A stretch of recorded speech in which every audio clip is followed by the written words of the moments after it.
Gracias por acompañarnos en la televisión universitaria, gracias por estar en sintonía de este canal universitario de la cultura. Hoy tenemos un tema de a fondo muy importante para la niñez en el país, y es la migración infantil. Vamos a analizar este fenómeno con nuestros invitados especiales. Estamos con el licenciado Luis Gerardo Rivera, él es de Casa Alianza, él es del Observatorio de Niños, de Derechos de los Niños y Niñas de Casa Alianza. Tenemos también aquí a nuestra licenciada Guadalupe Carranza de la Escuela de Trabajo Social, y tenemos también a la representante del Fondo de las Naciones Unidas para la Infancia, UNICEF, a la ingeniera Cristian Munduate. Gracias por estar en compañía de nosotros. Gracias. Quisiéramos abordar con ustedes este tema de la migración infantil, que tiene un sinnúmero de aristas, como ustedes lo saben, y quisiéramos comenzar analizando a su juicio, licenciado, usted que está con Casa Alianza, ¿cuál es el impacto o qué tan grave es este fenómeno de la migración infantil en Honduras y en Centroamérica? Pues desde el Observatorio de Casa Alianza, el Observatorio de Derechos de Niños, Niñas y Jóvenes de Honduras, entre el mes de mayo y junio de este año 2012 desarrollamos una investigación justamente para analizar lo que es la problemática y todo lo que tiene que ver con el tema de los derechos de los niños y niñas, particularmente de los migrantes no acompañados. En ese sentido, pues, viajamos a la zona fronteriza entre Guatemala y México, que es prácticamente la ruta que hacen los migrantes, y en este caso también los niños y niñas, para identificar justamente las diferentes situaciones que se dan en las diferentes fases del proceso migratorio. Es decir, identificamos que hay cerca de 3 fases, que podemos denominarlas de esta manera, donde en la primera se detecta, digamos, a los niños y niñas, se les detiene y se les da un tratamiento dentro del territorio mexicano. La siguiente fase es la de la deportación, todo lo que tiene que ver con el proceso de deportación. Correcto. Y una tercera fase, que es el recibimiento de estos menores, de estos niños y niñas, por las instituciones del Estado hondureño encargadas de la materia. Entonces, en todo este trayecto, en todas estas fases, hemos identificado que se dan diferentes situaciones que, en definitiva, vulneran los derechos fundamentales de los niños y las niñas, por un lado. Por otro lado, desde el proceso migratorio en sí, corren una serie de riesgos en su trayecto hacia los Estados Unidos. Básicamente, en nuestra investigación sobresale o destaca el interés de estos niños y niñas por llegar a Estados Unidos para reunificarse con sus familias. Hay una serie de factores que, digamos, que están motivando el tema de la migración, pero en el caso de los niños y niñas identificamos como principal motivo ellos desean reunificarse con su familia. Entonces, en ese sentido, nosotros vimos o pudimos constatar una serie de irregularidades que se dan, ¿verdad?, en todo este proceso. Entonces, lógicamente, conlleva a que estos niños y niñas se vean expuestos a una serie de riesgos y desde la trata, desde el tráfico, que sean utilizados por el crimen organizado, que sean utilizados para el tráfico de drogas.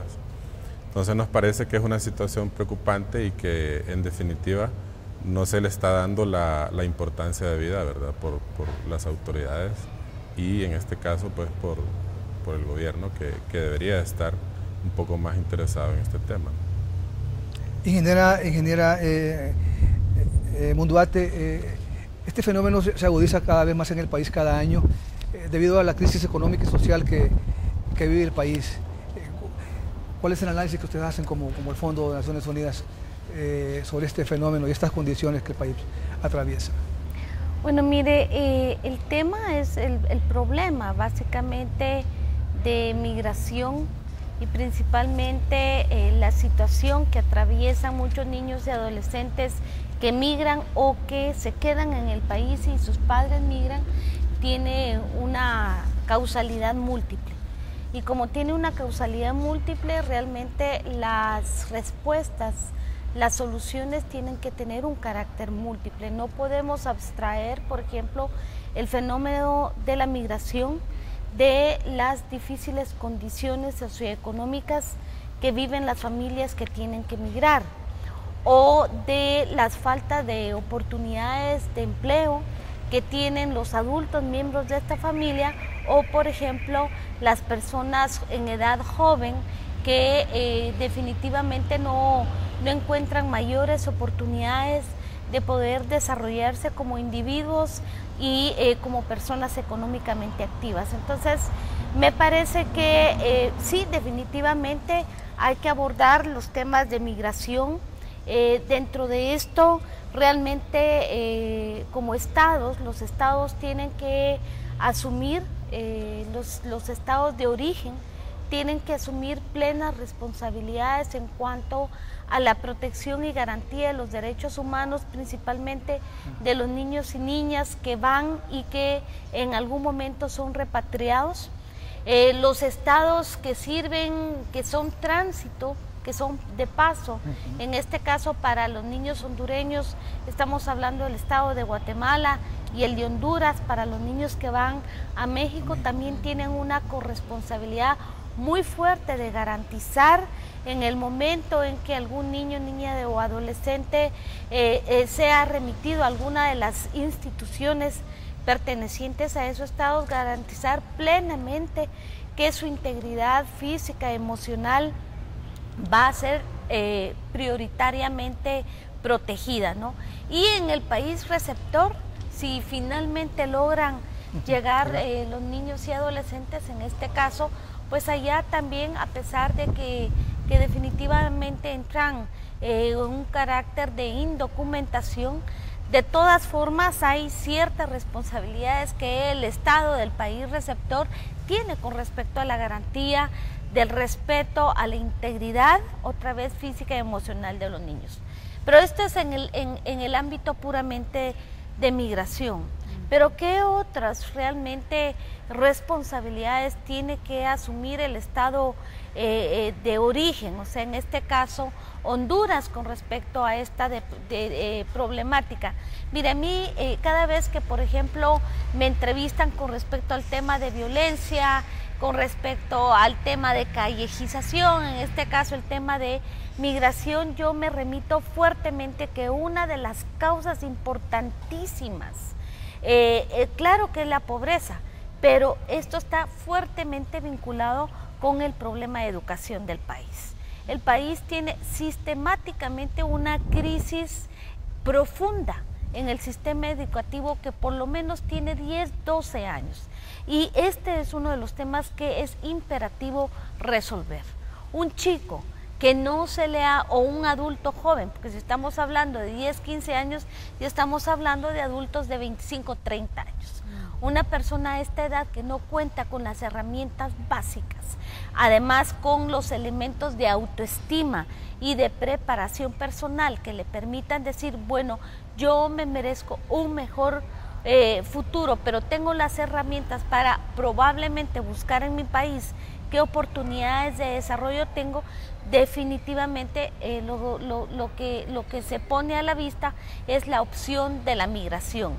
Migran a exponerse también en condiciones socioeconómicas deplorables allá, porque algunos que van, que tienen ciertos niveles de preparación educativa, pues probablemente tienen otro tipo de oportunidades laborales, pero muchos de nuestros compatriotas centroamericanos van y van a trabajar al campo, van y van a vivir hacinados, van y viven una serie de carestías casi parecidas a las de acá, con la diferencia que allá definitivamente sí tienen un ingreso de alguna forma no permanente, pero algún ingreso económico que les permite enviar las remesas a sus países. Entonces, me parece que una política de migración, pero que no solo busque el fenómeno del capital humano que circula, sino que también busque mecanismos de articulación a las políticas sociales y económicas del país que le permita retener a su gente. Porque además también, en el caso también de Honduras, que hay también fuga de profesionales. Este país necesita gente preparada, ¿sí? tenemos un déficit en el sistema educativo y hay muchos profesionales que optan por irse porque no hay oportunidades. ¿Ah? La fuga de cerebros. Exactamente. Entonces el problema es multidimensional. Específicamente en el tema de migración de los niños y adolescentes, bueno, uno, las condiciones en que se van. Lamentablemente muchos chicos ya no regresan, no llegan a donde tenían que llegar y no regresan de donde salieron. Y las estadísticas están creciendo. Yo quisiera que la licenciada Guadalupe, que es la que está aquí por parte de la Escuela de Trabajo Social, con su experiencia en este campo, nos dijera cuál es el impacto que tiene social este fenómeno que, según estadísticas de Casa Alianza, aproximadamente de 8.000 a 10.000 niños migran anualmente en Honduras. Los impactos se pueden ver de diferentes maneras y también se pueden encontrar como puntos de oportunidades a este fenómeno migratorio. Honduras tiene en sí una cultura migratoria desde varias décadas, ¿verdad? No es un fenómeno actual, sino que ya hay diferentes maneras y se ha aumentado y ha venido acrecentándose a partir del 98, cuando el huracán Mish, ¿verdad? Y el fenómeno de la tormenta, que fueron las zonas rurales que básicamente son las expulsoras, ¿verdad? de población migrante, fueron devastadas, ¿verdad? Por estos fenómenos entonces se ha visto el impacto sobre todo en las mujeres y en los niños y en las niñas, ¿verdad? ¿Por qué las mujeres? Porque son las que sufren los impactos económicos de la situación de pobreza en el país, ¿verdad? Entonces, mujeres que han tenido que emigrar del país a buscar nuevas condiciones de trabajo, ¿verdad? Y son las que también se enfrentan a mayores riesgos, igual que los niños y las niñas que de alguna manera van buscando esa conexión con la familia, ¿verdad? Y que de alguna manera, o las mismas familias van estableciendo redes, ¿verdad? Ya una vez ubicados a los países en los que se van estableciendo redes y contactos y todo, y mandan a traer a los niños y las niñas, ¿verdad? Enfrentándolos a los riesgos que se encuentran en esa ruta migratoria, ¿verdad? Que está en el camino. También representa una oportunidad, ¿por qué? Porque hay toda un intercambio cultural, ¿verdad? De la población que emigra. Por ejemplo, los afrodescendientes, los indígenas y todo, que son los que mejor organizados están en Estados Unidos, que son los que tienen mejores condiciones de educación, ¿verdad? Que de la población que emigra. ¿Por qué? Porque ellos están más organizados y han podido de alguna manera establecer de la cultura, ¿verdad? Por ejemplo, la canción de Guillermo Anderson rescata un poquito, ¿verdad? Lo que es el intercambio, ¿verdad? De las comidas y todo eso. Pero también está el lado humano, ¿no? De la familia, que la familia se ve afectada y se ve impactada por esto. También se ve impactada porque hay un abandono, Claro. ¿verdad? Hay una desarticulación de la familia, ¿verdad? Disgregación. Ahí sí, y que eso genera el impacto en el país en el sentido del abandono de los niños y las niñas, ¿verdad? Que quedan al cuidado muchas veces de las abuelitas y los abuelitos, que hay un rompimiento del diálogo intergeneracional entre ellos, ¿verdad? Y que eso genera a veces problemas de comunicación dentro de la familia y también de familias que expulsan a los niños y niñas a la calle, ¿verdad? Y por ende, la migración. O esas redes que también están organizadas, ¿verdad? No solamente las redes que protegen también a los migrantes, sino que también están las redes lucrativas, que buscan, claro, que explotan a las niñas y a los niños y a las mujeres, ¿verdad? Que son los que son más vulnerables en esa situación de migración. Un punto importante que lo señalaba ella es la política. ¿Qué está haciendo el gobierno? El gobierno ha firmado 3 tratados, ¿verdad? Uno es el de la protección del trabajador migrante, el otro es el artículo 16 y 18 de la Corte Interamericana de Derechos Humanos, ¿verdad? Que está la no discriminación de la población inmigrante, pero al final en el país no se logra establecer políticas integrales regionales, ¿verdad? Que vayan analizando y reflexionando sobre el problema de la migración, porque la migración no solamente es de Honduras, sino que es a nivel regional. Y cómo abordarlo con políticas, ¿verdad? Que de alguna manera busquen y promueven fuentes de trabajo y que se pueda rescatar sobre todo en la parte cultural, ¿verdad? En la parte laboral, ¿verdad? Y sobre todo en la población más joven y más vulnerable, que son las mujeres y los niños y las niñas, desde ese punto de vista. Señor Rivera, ¿cuál es la experiencia? Compártanos de Casa Alianza, después de este estudio de la ruta crítica. ¿Cuáles son las recomendaciones que han hecho ustedes? Porque tenemos entendido que también ustedes han recibido muchos niños que vienen ya de retorno al país. Sí, justamente, y lo rescataba de lo que mencionaba la licenciada anteriormente. También Honduras ha diseñado un protocolo de repatriación, ¿verdad?, de niños y niñas víctimas o susceptibles a la trata, es decir, en el ámbito o en el marco migratorio. Nuestro estudio también tiene una parte de análisis de este protocolo, y en el marco de ese análisis identificamos de que muy pocas, y por no decirlo de alguna manera, ninguna de los lineamientos de este protocolo se están cumpliendo. ¿Qué pasa? Por ejemplo, se establece de que se debe determinar realmente el interés superior del niño, si realmente compete o es procedente una deportación, en el caso de que lo encuentren o que lo detengan en México, por ejemplo. Y para esto debe hacerse un estudio socioeconómico de su familia, de su entorno social, pero no se está haciendo, es decir, se están convirtiendo estos estados en nada más receptores y deportados inmediatamente, ¿no?, o automáticamente, sin determinar realmente si el niño o niña puede tener otro tipo de tratamiento, es decir, ¿verdad?, que se le pueda dar. Entonces, ese tipo de situaciones son las que nosotros hemos identificado y se ha propuesto dentro de la Comisión Interinstitucional de Lucha contra la Trata y el Tráfico de Personas, que también tiene que ver ahí el componente de infancia, revisar estos protocolos, porque no podemos tener instrumentos que en la práctica, digamos, no sean implementados por las instituciones del Estado que son encargadas de ellos, ¿no? Entonces, una de las recomendaciones es eso, analizarlo, ver la pertinencia que tienen, ¿verdad?, y cómo se pueden implementar, y también la parte del apoyo presupuestario, porque no se puede tener un instrumento que no tenga un soporte de aplicación o un sustento presupuestario para aplicarlo, porque nos decían, por ejemplo, el personal del INFA, que es el encargado, digamos, de aplicar ciertos parámetros de ese protocolo, que no les resulta funcional porque no tienen cómo aplicarlo.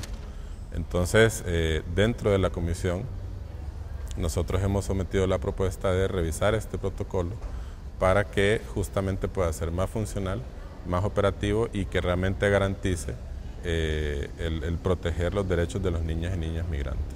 Hablando de esos derechos, ingeniera, ¿cómo analiza UNICEF o cómo garantizar estos derechos de estos niños que sufren vejámenes, que sufren violaciones a sus derechos humanos? Las niñas son violadas, igual que los niños.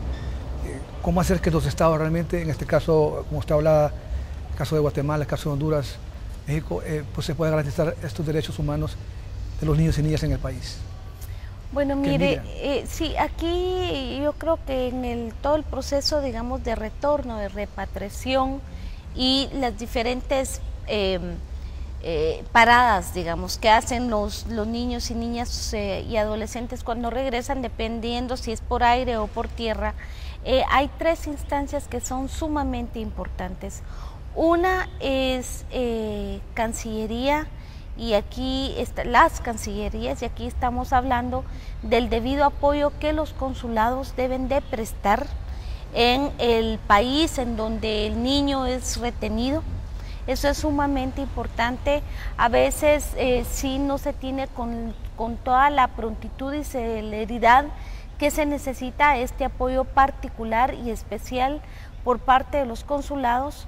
El otro tema que interviene ahí son las fuerzas policiales migratorias, que también a lo largo de toda la ruta de la migración ellos tienen que estar debidamente capacitados. Y por último, todas las instituciones en los países que vienen siendo como los homólogos del INFA, ¿sí?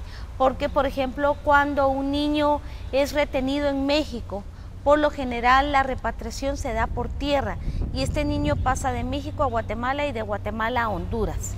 Quien lo tiene en México es entregado al CIF, Al DIF, perdón. De ahí a la Secretaría de Bienestar Social de Guatemala, y de la Secretaría de Bienestar Social de Guatemala viene y es entregado aquí en las fronteras. Entonces, ahí es por eso es que es importante una debida armonización entre cada uno de los países para que los niños tampoco no se pierdan, digamos, en el en la ruta. Cada gobierno por donde el niño va pasando asuma su debida responsabilidad. En el caso particular acá de Honduras, el tema es que, como bien dijo el licenciado de Casa Alianza, el INFA no cuenta con todos los mecanismos técnicos y los recursos necesarios para poder dar la debida atención de los niños, ¿no? Aquí hay diferentes factores que intervienen. Uno, sí, definitivamente recursos financieros. El otro es capacidades y técnicas, ¿no? Pero por el otro lado, y todo lo que tiene que ver con la atención de los niños, no importa qué tema sea, tiene que ver también con la vocación humana de dar el servicio, ¿no? Y yo creo que ese es un elemento que ese elemento humano casi nunca se toca y se aborda en este tipo de entrevistas que tenemos. O sea, ¿qué dedicación yo como funcionaria institucional voy a darle, qué cuidado voy a darle, que entendiendo una situación tan compleja y tan traumática que atravesan estos niños que van llegando? Definitivamente una de las labores más importantes que debe de tener el INFA en este sentido es recibirlos, pero también buscar la familia, ¿sí? Y apoyar al niño o a la niña para que puedan reintegrarse a esta familia probablemente ampliada, porque muchos de ellos y de ellas tienen a sus padres o madre o padre en el exterior. Entonces aquí lo que tiene es abuelos, tíos, vecinos, amigos, pero igual hay que darle a la persona que es su tutelar, su tutora, entregarle al niño. Y esta es una de las partes en donde a veces también queda muy suelto ese proceso del retorno, de tal cuenta que muchos niños están siendo entregados en la frontera, probablemente logran llegar a San Pedro Sula y de ahí ya están viendo cómo nuevamente se regresan. Vamos a nuestra primera pausa de este programa y al volver vamos a analizar las aristas de este fenómeno de la migración infantil con nuestros invitados especiales. No nos cambie, ya regresamos.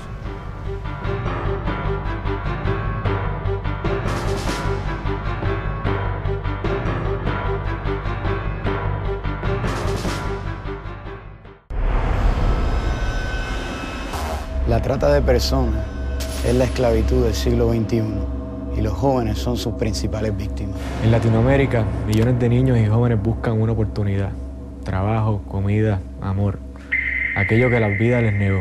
Aprovechando esas necesidades, muchos son engañados o forzados por delincuentes que los convierten en esclavos, en talleres, en los campos, en las calles y prostíbulos.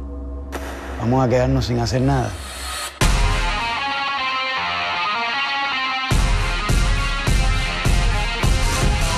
Yo no comía con ellas, yo tenía que levantar todo y lavar los platos y dejar todo limpio porque después pues ella me mandaba a vender. El dinero se lo teníamos que dar a él porque pues, si no también nos pegaba. Yo diría que normalmente las personas que hacen ese tipo de trabajo están obligadas con cierto jefe para que ellos tengan algo que comer. Hasta que un día se atreve a decirme, ¿tú trabajarías de prostituta para mí? Y yo así como que no. En ciertas partes los clientes preferían a las mujeres más chicas, a las niñas. Al día pasaba como con 30 o 40 clientes. Si ya no puedo violar a una, a lo mejor me meto a un hotel donde hay una. Llegaron personas que nos dijeron, ¿quieren dinero para su droga? Nosotros les podemos dar dinero, pero tienen que hacer lo que nosotros les digamos. Una vez sí me traté de ir, pero ya veía la pistola aquí. La pistola aquí me la metió en la cabeza. Antes que me golpeara feo, su hija, la mayor, me dijo, ¿por qué no te vas? Y yo le dije, porque tu mamá me está brindando lo que es comida, que en otro lado yo no voy a tener.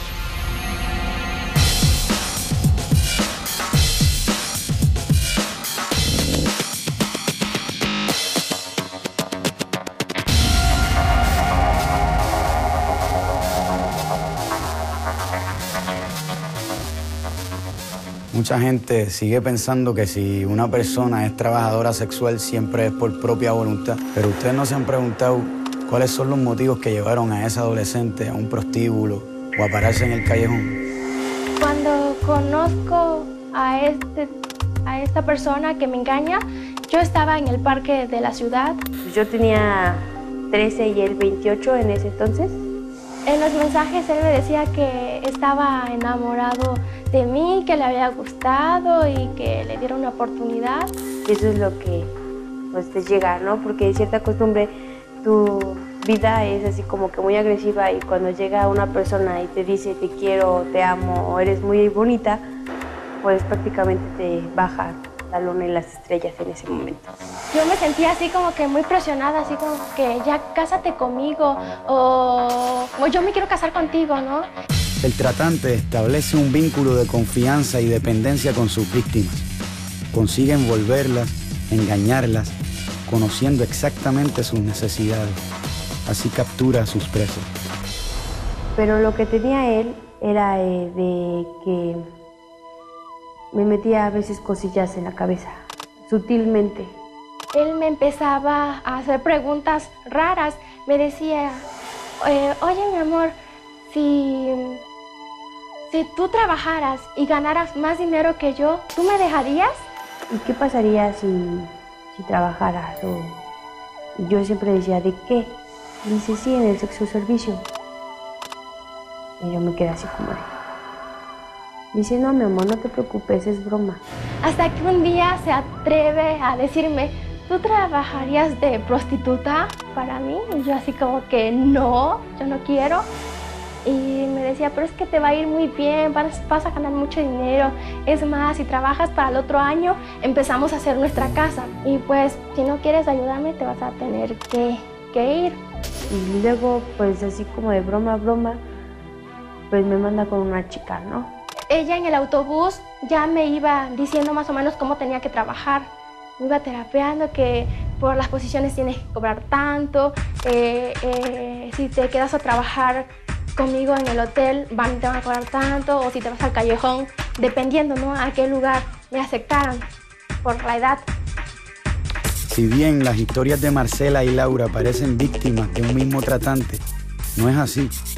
La mecánica de la trata para explotación sexual siempre opera de manera similar. Primero viene el enganche por medio del engaño. El siguiente paso es el traslado a otro lugar para alejar la víctima de su entorno. Y finalmente llega el acogimiento o recepción, tarea que en general realizan mujeres que ya son trabajadoras sexuales. La chica trató de convencer a la señora, a la jefa del hotel, que me dejara trabajar. No me dejó trabajar en primera porque no era mayor de edad y porque no tenía credencial de lector. Él me dice que me fuera a sacar unas fotos infantiles a color y al día siguiente ya tengo credencial de lector. Ya tengo 18 años, cuando tenía 13.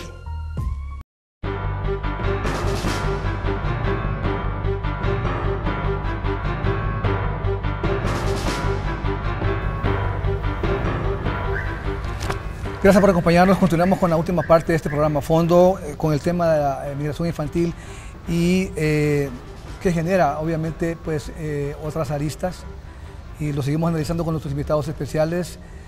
Tenemos a la ingeniera Motoalde de UNICEF, tenemos también a la licenciada Guadalupe Carranza de la Escuela de Trabajo Social y al licenciado Luis Gerardo Rivera de Casa Alianza. La migración infantil, como hablábamos, pues genera también trata de explotación sexual de los niños en el país. Quisiera que nos compartiera UNICEF, que sí que tiene un gran trabajo que han hecho por tantos años con el tema de trata, que es la famosa esclavitud del siglo XXI. ¿Qué tan complejo o tan grave está esta situación, no solo en Honduras, sino en Centroamérica? Bueno, mire, aquí probablemente voy a ser como muy dura en la apreciación. Bueno, es un problema grave, pero yo creo que el principal problema está en la sociedad en general, que es tolerante, es permisiva y es indiferente a este problema. Yo creo que en la medida que cada uno de los ciudadanos, principalmente en comunidades, en áreas geográficas, porque hay una ruta, se tiene bien establecida. UNICEF trabajó esto con OIM y con OIT hace algunos años. Hay una ruta establecida de la trata y tráfico de personas, principalmente mujeres, adolescentes mujeres y adolescentes varones. Ahí en esas comunidades debe de hacerse una conciencia plena de una cero tolerancia y denuncia a este problema, porque el asunto es que desde las oficinas, desde las capitales, desde las grandes urbes, no se puede hacer absolutamente nada. Este es un trabajo de mucha denuncia y, obvio, una denuncia requiere una respuesta también fuerte, comprometida y decidida por parte de las autoridades correspondientes. Entonces yo creo que hay que llevar muchos mensajes. Nosotros estuvimos trabajando por algún tiempo y todavía lo usan en algunos municipios acá en Honduras, una campaña de prevención de la trata y tráfico de adolescentes, hombres y mujeres, justamente dirigida para las y los adolescentes, pero también dirigida para las comunidades y las familias. Porque ¿qué es lo que pasa? Como ya digo, las comunidades son indiferentes, muchas veces las familias ni cuenta se dan de lo que está pasando, o bien son casi cómplices de lo que está pasando, y muchos adolescentes, hombres y mujeres, les ofrecen diferentes tipos de cosas, dinero, ropa, trabajo, no sé, sin saber que están cayendo en lo más oscuro de lo oscuro que pueda haber en términos de violación y que puedan tener contra su integridad, como ya le dije, física, moral y espiritual, porque les esclavizan, les encierran, les maltratan, les abusan sexualmente, les drogan, les alcoholizan. O sea, honestamente, la trata y tráfico de personas es lo peor, realmente lo peor, lo último que le puede pasar a un ser humano. Señora Carranza, en Honduras hay una ley contra la trata que aprobó el Congreso Nacional, que contempla que la sanción legal más fuerte o la pena máxima son 15 años. ¿Usted cree que realmente esto es suficiente para combatir este delito? Porque es un delito. Es una manera de hacerlo, pero también, como dice la ingeniera, ¿verdad? Es un trabajo de todas y todos, sobre todo de ese compromiso que cada funcionario y funcionaria tenga por visibilizar y abordar la problemática.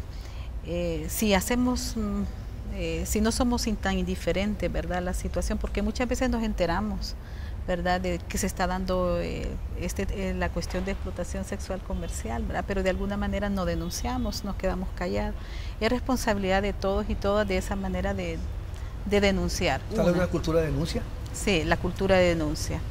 Otro aspecto importante es la investigación, investigar, sobre todo que la investigación que permita visibilizar este tipo de fenómenos y de problemáticas, sobre todo el de la migración, ¿verdad?, que es un fenómeno que ni estadísticas así muy reales tenemos, ¿verdad?, como para decir esto está pasando. Investigar también los impactos en salud, sobre todo en las niñas y en las mujeres, ¿verdad?, porque hay impacto psicológico, ¿verdad? Hay que investigar, hay que documentar, y de alguna manera no se hace, a nivel del país no se está haciendo, sino son problemáticas que se dicen existen, están ahí, todo pasa por una voluntad política que tampoco no está tan firme, ¿verdad?, en destinar recursos financieros lo suficientes para decir esto, la protección de la persona, sobre todo en las niñas y los niños, las mujeres, sobre todo la dignidad de las personas. Es todo una cohesión institucional para hacerlo. Todas las secretarías deberían de estar La Secretaría de Cultura y Turismo debería estar pendiente y velando, ¿verdad?, por la protección de las niñas y los niños, pero también velando por generar espacios de participación, de cultura, ¿verdad?, para retener a la población joven, que es la que más sale del país porque no hay, o porque las condiciones son tan precarias. Sobre todo la educación también debe ser algo fuertemente vinculante, ¿verdad? Y aquí también la universidad también tiene un reto en ese sentido, ¿verdad? La academia tiene un reto en ese sentido de investigar estos fenómenos, y también de alguna manera que a través de los estudiantes sensibilizar a los estudiantes, ¿verdad?, a través de las prácticas, ¿verdad?, y también ir identificando estrategias de abordaje a nivel de cada una de las instituciones. Señor Rivera, este es uno de los negocios más lucrativos del mundo. La estadística que tengo en este momento se la quiero compartir. Es de 32.000 millones de dólares anuales. Sí, este es un negocio lucrativo. Es bastante lucrativo y también al mismo tiempo preocupante para nosotros ver de que la respuesta de la institucionalidad del Estado es bastante débil en esta materia. En Honduras, por ejemplo, no se cuenta con un centro de atención especializado a niños y niñas víctimas de trata. Desde el aparato estatal, el centro que existe justamente es de Casa Alianza, donde se le da una atención integral a las víctimas para tratar de que ellas puedan reponerse de este trauma que les genera, ¿no? Y aún así, con estos esfuerzos que se hacen, hay mucha necesidad de abordar esta problemática desde el punto de vista de la atención a las víctimas, no digamos de la prevención. Y quienes están, digamos, obligados o que tienen el mandato de proteger, digamos, a la infancia, tanto dentro del país como fuera del país, pues es bastante débil la respuesta que hay. Para el caso, nuestra investigación, el tema de infancia migrante, que está directamente relacionada con este tema de la trata, arrojó, por ejemplo, de que los funcionarios hondureños en el exterior son bastante criticados por su débil papel de protección a la infancia en este caso. Para el caso, nosotros estuvimos en la ciudad de Tapachula, y tanto en el lado de Guatemala como en el lado de México hay bastantes opiniones desfavorables del trabajo que se hace a nivel de los consulados. Por otro lado, no se le está dando la debida atención a los niños y niñas que son detenidos. Es decir, hay un mandato de que se deben de derivar a las instancias correspondientes para asegurar su protección, pero están siendo tratados como migrantes adultos, es decir, van a un centro de migración. De ese centro de migración son directamente deportados a la frontera de Corinto, los que entran por tierra. Entonces estamos viendo de que dentro del país no se están haciendo lo suficiente para proteger estos derechos de estos niños y niñas, y los encargados o los funcionarios que tienen el mandato de proteger fuera del país a estos niños y niñas también está haciendo débil su papel. Entonces es un tema que estructuralmente no está funcionando, ¿verdad? Y que en definitiva necesita una respuesta inmediata por parte del Estado, ¿no? Obviamente esto no basta con evidenciarlo o con denunciarlo, sino que también hay que ser parte de las soluciones que se puedan buscar, pero siempre y cuando el gobierno, y en este caso los representantes o las autoridades estatales tengan la voluntad para hacerlo, porque no podemos, digamos, interactuar o interlocutar si del otro lado no existe las ganas o lo que decía el ingeniero anteriormente, no existe la vocación o el compromiso de atender por muchos millones de dólares que se tengan, pero si la persona o el funcionario público no está sensibilizado y no tiene conciencia de la problemática, poco o nada se puede hacer. Entonces, eso es lo que nosotros como Casa Alianza, desde sociedad civil, pretendemos, ¿no? Evidenciar estas problemáticas, denunciarlas, ponerlas en el tapete de la discusión, pero que sirva también como insumo para generar el debate, ¿verdad? Y buscar las soluciones o las alternativas que sean más consecuentes con el interés superior de los niños y niñas del país. Ingeniera, ¿qué contempla el protocolo de la ONU con respecto a la trata? Bueno, ahí los estados partes de Naciones Unidas, y en este caso Honduras acaba justamente de firmar el protocolo. establece una serie de medidas, ¿no? Uno, todo el marco legal a nivel nacional, la aplicación debida de este marco legal, el tema de las políticas públicas y de la atención especial que ya mencionó el compañero de Casa Alianza, que debe de realizarse, todas las medidas también preventivas. Entonces son una serie de medidas que son para el Estado, porque no solo tienen que ver con el gobierno, o sea, con el Poder Ejecutivo, sino que tienen que ver con el Poder Legislativo y con el Poder Judicial. Y aquí yo quiero también retomar lo que usted mencionaba aquí a la licenciada, de que bueno, hay una ley que pena X número de años por el delito. La verdad es que Honduras tiene una serie de instrumentos, desde la ratificación, firma, adhesión de tratados internacionales hasta el aterrizaje de leyes nacionales.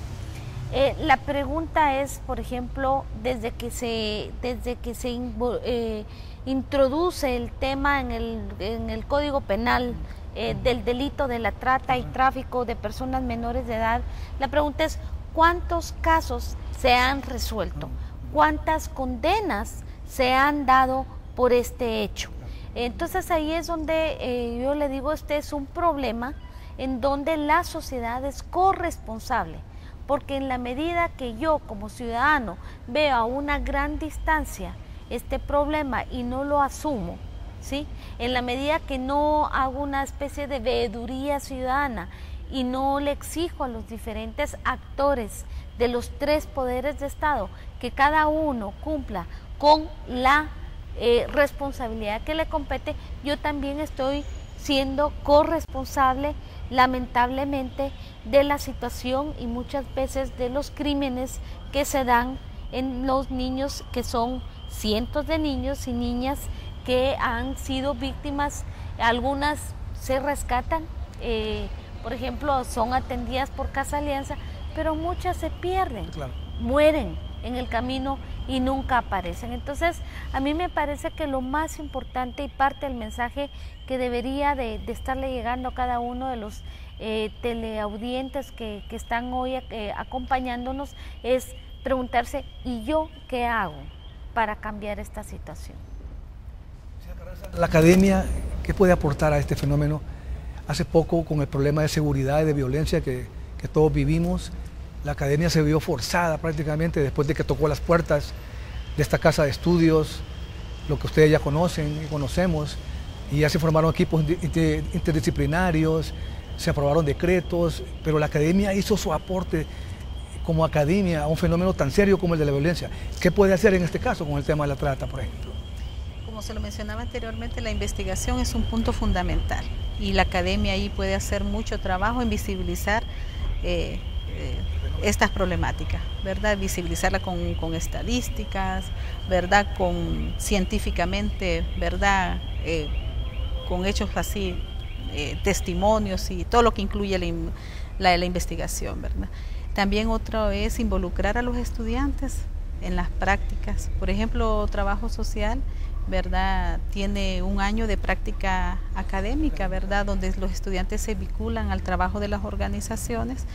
Y de hecho tenemos a un grupo de estudiantes que están trabajando con el Centro de Atención al Retornado Migrante, ¿verdad? Están haciendo todo un trabajo y desde la perspectiva del abordaje social están trabajando en estrategias de abordaje, ¿verdad? Que ayuden de alguna manera a ver el tema y a trabajar con la población, en el sentido de que ese retorno sea digno, ¿verdad? Porque también hay un rompimiento, ¿verdad? El migrante que se va no encuentra a su familia porque hay un rompimiento de la relación familiar en muchos de los casos. Muchas veces su pareja ya ha establecido otro hogar, que son parte de los impactos, ¿verdad? Y todo eso es como visibilizar toda esa cadena, ¿verdad? Que se da. La investigación es es algo muy importante que puede darle la academia, puede ser el aporte de la academia. También el establecer en los planes de estudio, ¿verdad? El abordaje, ¿verdad? Metodológico, ¿verdad? Que pueda de alguna manera ayudar a las instituciones, ayudar inclusive a la gente, a los operadores de justicia, ¿verdad? A los consulados, hacer visible, a sensibilizar. Puede ser todo un trabajo bien relacionado, también establecer alianzas, ¿verdad? Con las instituciones. Hay todo un trabajo que puede hacer la academia desde cada una de las escuelas de psicología, de sociología, de trabajo social, todas las que tienen que ver con toda la parte social, también todas las que tienen que ver con la parte económica, también, ¿verdad? El hecho de establecer estrategias para retener a la gente, porque es cierto que las remesas vienen de alguna manera a solventar ciertos problemas de ingreso, pero también tiene que haber respuestas de organización de microempresas y todo eso. La academia tiene mucho que ofrecer, Implica todo un trabajo de actualización sobre el contexto nacional y cómo la academia puede de alguna manera abordar ese contexto nacional con esa estrategia. Ingeniera Monduarte, en el país hace falta una serie de políticas. Carecemos de políticas, no solo económicas, sociales, energética, minera, en este campo de la niñez. Si no hay esa política así tan clara y establecida para combatir estos fenómenos, ¿a qué debemos de apostarle? A sensibilizar a la sociedad, a hacer campañas, a ponerle duras penas a las sanciones de ley. ¿Qué recomienda el UNICEF? Bueno, mire, prácticamente el país tiene leyes, tiene en muchos casos políticas. Lo que tiene que hacer el país es cumplirlas, ¿sí? Y dar resultados. Ahora, como le digo, esto tiene diferentes aristas, porque por un lado, bueno, por ejemplo, presupuestariamente, ¿cuál es la prioridad que el país, y entendiendo el país también el gobierno, le da a los niños y adolescentes, ¿verdad? A los niños, niñas y adolescentes? Eso es un número uno.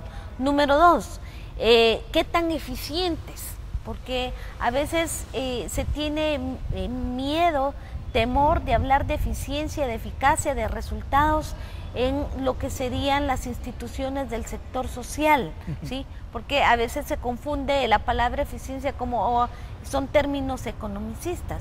No, ¿qué tan eficientes son el conglomerado de instituciones públicas y del Estado con respecto al servicio que le deberían de dar a los niños y a las niñas con calidad y con calidez? O sea, eso hay que medirlo y eso hay que saberlo y hay que publicarlo, porque regularmente nos perdemos, las instituciones se pierden en discusiones de procesos, de mecanismos, de desacuerdos, y se les olvida completamente que están ahí prestando un servicio que es para los niños, últimamente, y para las niñas. Entonces, esto es lo que hay que tener presente, y creo que esto sí puede dar un cambio que permita a que haya un mejor desempeño de las funciones institucionales que corresponden, y definitivamente debe de haber mecanismos de exigibilidad para que la ley también se cumpla y se aplique. Y por el otro lado coincidimos con que esto se logra si hay una sociedad que no es indiferente. Su gran responsabilidad es no ser indiferente, el no ser indiferente ante la situación de los niños, porque cuando la sociedad empieza a pedir, a exigir, a no ser tolerante a todas estas situaciones que ocurren, que violentan la vida de los niños y de las niñas, es cuando de veras se empiezan a dar cambios profundos en las sociedades. Entonces, esta es una responsabilidad compartida. Yo recurrentemente escucho, el gobierno no hace esto, el Estado no hace, perfecto, no. Es cierto, hay ciertas falencias, debilidades, retos por avanzar, pero ¿qué hacen los ciudadanos? Entonces, esto es una responsabilidad compartida. Yo felicito a la Universidad Nacional, sinceramente, por todo lo que está haciendo, porque es un ejemplo de corresponsabilidad ciudadana. La academia sí se está preocupando por la situación que atraviesan los niños y adolescentes, y que yo creo que no solo es a través de estudios, de veras que están haciendo acciones que están repercutiendo en resultados visibles para mejorar la calidad de vida de la niñez y adolescencia hondureña. Bueno, me dice mi productor que tenemos ya solamente un par de minutos, así que quisiéramos comenzar aquí con el licenciado Rivera. Sus últimas palabras, licenciado, sobre este tema. ¿Qué propone Casa Alianza? ¿Qué sugiere? ¿Qué recomienda? O su mensaje final. En primer lugar, pues agradecer el espacio. Yo creo que espacios como estos que motiven y generen reflexión, hace falta promoverlos, ¿verdad? Y qué bueno que la Universidad Nacional en este caso pues lo está retomando. Como Casa Alianza pues mantenemos el compromiso, ¿no? de seguir en este trabajo, y no solamente en el tema de infancia migrante, sino que en toda la atención integral a la niñez, comprometidos también con el tema de la incidencia como el mecanismo para poder llegar hacia los tomadores de decisiones y tener un papel activo y protagónico en estos procesos que vayan a mejorar las condiciones de los niños y niñas en el país, y en definitiva llamar la atención de los sectores del Estado, ¿verdad?, que son los responsables por mandato constitucional de dar la atención, y que no solamente se les vea como eso, ¿no?, sino que también los sectores de sociedad civil nos involucremos y que de manera conjunta podamos ir avanzando en esta materia para obviamente mejorar pues la situación de nuestros niños y niñas en el país. Licenciada Carranza, su mensaje como por parte de la academia sobre este tema al pueblo hondureño en esta audiencia universitaria. Bueno, felicitar también a Televisión Universitaria por poner en el debate, ¿verdad?, y en la reflexión problemáticas como la migración infantil, ¿verdad?, que de alguna manera son desconocidos y somos indiferentes ante esa problemática. Mientras no nos pase, somos indiferentes. Un llamado sería eso, de que nos unamos, ¿verdad?, denunciemos y nos organicemos, ¿verdad?, cada una de las entidades, ¿verdad?, cada una de las escuelas organizadas dentro de la universidad, para poder avanzar en el análisis, la reflexión de las problemáticas.